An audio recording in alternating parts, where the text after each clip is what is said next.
ভিডিওটিকে স্কিপ না করে সম্পূর্ণ দেখুন এবং জেনে নিন PGBG-7D অর্থাৎ লোকসাহিত্য বিষয় থেকে অ্যাসাইনমেন্টে কোন কোন প্রশ্নগুলি আসছে।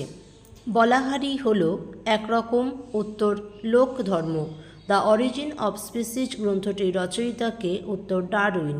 জারি কি, উত্তর শোকাবহ লোকগীতি।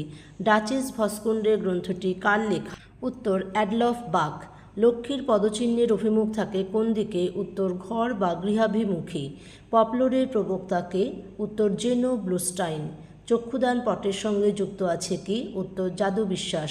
কর্তাভাজা হলো একরকম, লোকধর্ম। টুসুব্রত পালনের মাস পৌষ। শূন্য ভাড়ার হলে চাল বাড়ন্ত শব্দটি এক প্রকার সুভাষণ। ব্রতের সঙ্গে গভীর যোগ আলপনার। দশাবতার তাসে তাসের সংখ্যা 120। লোহার ব্যবহার সভ্যতার কোন স্তরে, উচ্চ পর্যায়ের বর্বর। আন্নাকালী জাদুকেন্দ্রিক নাম। মুখাখেল নৃত্যের প্রচলন দিনাজপুর। কুইপু সংকেতে ভাব বিনিময় করত ইনকারা। সাপের আর এক নাম লতা, ট্যাবু। রায়বেশে নাচে রায় কথার অর্থ পাকা। ড্রিমস অ্যান্ড মিথ এর রচয়িতা কার্ল আব্রাহাম। ফোকলোর এর বাংলা প্রতিশব্দ হিসেবে লোকসংস্কৃতিকে প্রথম ব্যবহার করেন, উত্তর রবীন্দ্রনাথ ঠাকুর।